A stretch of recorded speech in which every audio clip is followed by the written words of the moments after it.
Makanan apa yang paling enak di dunia? Kalau menyebut makanan Indonesia mungkin bukanlah hal yang berlebihan, karena faktanya memang makanan kita paling enak di dunia. Hampir semua makanan di Indonesia memiliki cita rasa yang begitu kompleks dan lezat. Dan hampir semua bule sangat menyukai cita rasa masakan Indonesia. Mungkin kita semua tahu jengkol.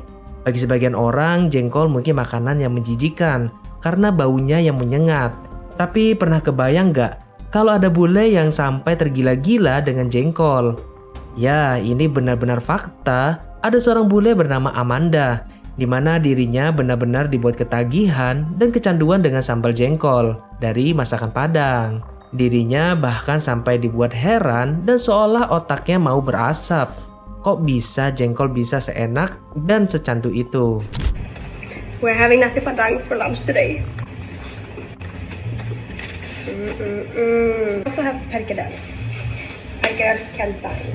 Nasi padang is my absolute favorite Indonesian dish, especially jengkol. If you're ever traveling to Bali, you have to try nasi padang. Where's the sambal? The sambal is hiding. And the rendang.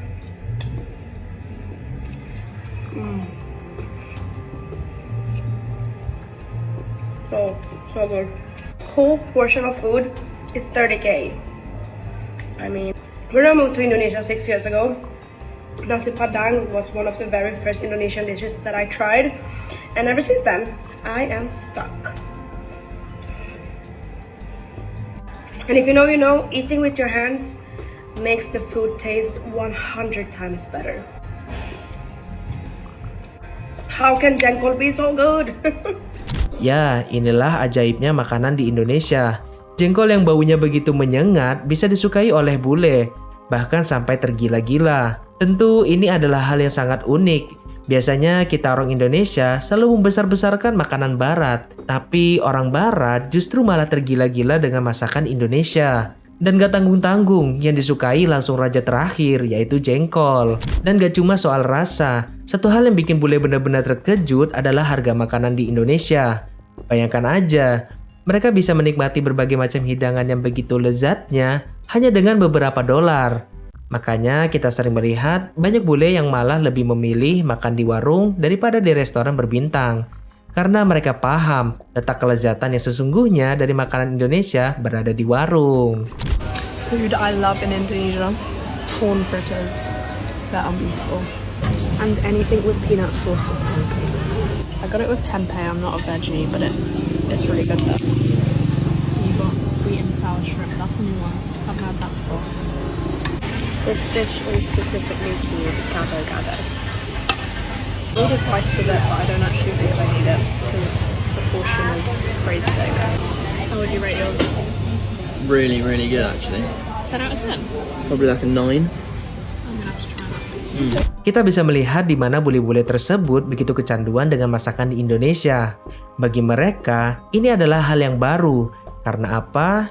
Karena di negara barat tidak ada rempah-rempah yang kompleks. Hal ini membuat makanan di negara barat cenderung kurang variatif dari segi rasa. Sedangkan di Indonesia, rata-rata masakan kita menggunakan rempah-rempah yang begitu kompleks. Sehingga bisa menghasilkan cita rasa yang begitu lezat dan menggugah selera. Kombinasi inilah yang membuat setiap masakan di Indonesia seperti ledakan rasa yang begitu luar biasa. Makanya jangan heran kalau ada bule yang sampai tercandu-candu dengan makanan Indonesia, beberapa bahkan sampai menyamakan makanan Indonesia dengan narkoba. Tapi tentu saja ini dalam arti positif, karena memang secandu itu. Seorang bule Inggris bahkan sampai ada yang bilang begini, jujur makanan Indonesia itu sudah seperti narkoba. Saya tidak bisa berhenti makan masakan Indonesia. Di titik ini saya sudah tidak bisa menikmati makanan Eropa, apalagi makanan Inggris, karena menurut saya rasanya terlalu hambar. Dari sini kita bisa mengambil sebuah kesimpulan bahwasannya betapa kayanya potensi kuliner negara kita. Coba bayangin, jengkol saja yang bagi kita biasa saja ternyata disukai oleh bule mancanegara. Tentu makanan Indonesia yang lain juga memiliki potensi yang sama. Kita lihat Jepang. Jepang saja yang tidak punya bumbu, mereka bisa mempromosikan makanan super simple mereka kepada dunia. Dan sudah pasti, Indonesia juga bisa karena negara kita punya segalanya. Bagaimana menurut kalian? Tulis di komentar.